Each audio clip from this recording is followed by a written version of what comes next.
Hello hi, मी कल्पना तिडके या recipe मध्ये मी आपलं स्वागत करत आहे। आज आपण बनवणार आहोत मेथीच्या भाजीचा ठेचा। अर्धी वाटी शेंगदाणे भाजून घेऊया। शेंगदाणे भाजून झाले तर ते प्लेट मध्ये काढून घेऊया। 1 चमचा तेल टाकून घेऊया। तेल तापले, गॅस कमी करूया। त्यामध्ये पाव चमचा जिरे टाकून घेतले। त्यानंतर ह्या लसणाच्या कांड्या घेतल्या त्या टाकल्या त्यामध्ये।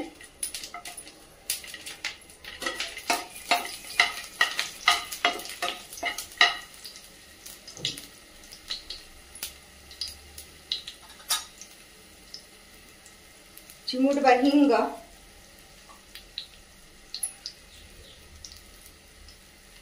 आणि हा बारीक चिरलेला कांदा आहे तर तो टाकून घेऊया।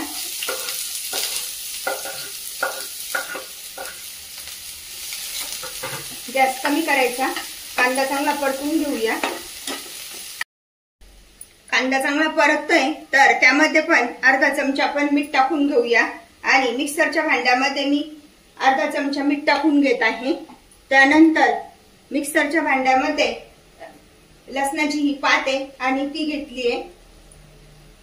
थोडीशी देठासहित कोथिंबीर आणि हिरव्या मिरच्या यांचं वाटण करून घेत आहे। आता इतक्या मिरच्या घेतल्यानंतर आपल्या लक्षातच आलं असेल की आपण आज मेथीचा ठेचा बनवत आहोत। कांदा जास्त नाही परतवायचा आहे। इथपर्यंत कांदा परतवल्यानंतर हे जे वाटण तयार केलंय तर ते त्यामध्ये टाकून घेऊया, म्हणजे त्यामधला कच्चेपणा निघून जातो।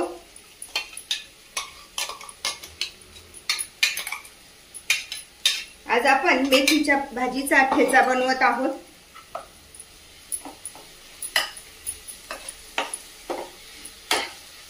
लसणाची पात वापरून आज आपण मेथीच्या भाजीचा ठेचा बनवत आहोत। अशा पद्धतीने व्यवस्थित असं परतून घ्यायचं आहे। आता हे परततंय तर तोपर्यंतच आपण त्यामध्ये ही मेथी पण टाकून देणार आहोत। ही स्वच्छ पाण्याने धुवून बारीक चिरून घेतलेली मेथी आहे, ती त्यामध्ये टाकून घेऊया।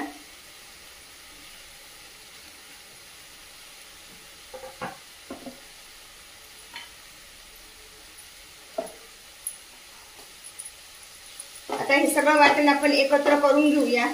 ज्यावेळेस आपण मिरचीचा ठेचा बनवतो त्यावेळेस मिक्सरच्या भांड्यामध्येच मीठ टाकायचं, म्हणजे मिक्सरचं पातं पण चांगलं होतं, आपलं धारदार बनतं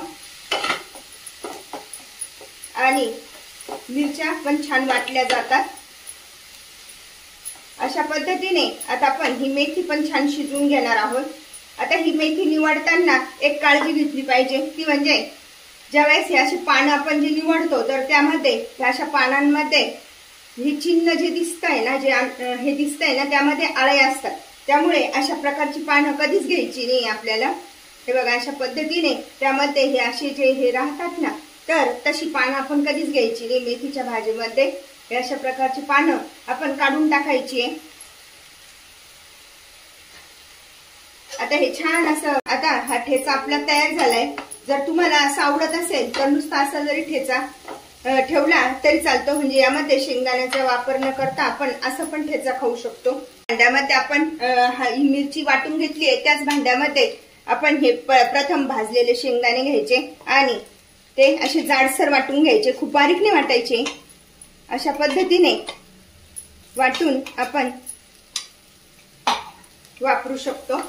जर तुम्हाला शेंगदाणा चालत नसेल तर नुसतं असं पण हे करून खाल्ली तरी छान लागते। त्यामध्ये आपण कोथिंबीर टाकून घेऊया। वाटणामध्ये पण आपण कोथिंबीर टाकली आहे आणि अशी पण थोडीशी टाकायची, त्यामुळे ठेच्याची चव खूप छान लागते। लसणाची पात वापरून बनवलेला मेथीचा ठेचा खाण्यासाठी तयार। अशा प्रकारचा ठेचा आपण भाकरी पोळी सोबत खाऊ शकतो। आता आपण गॅस बंद करूया।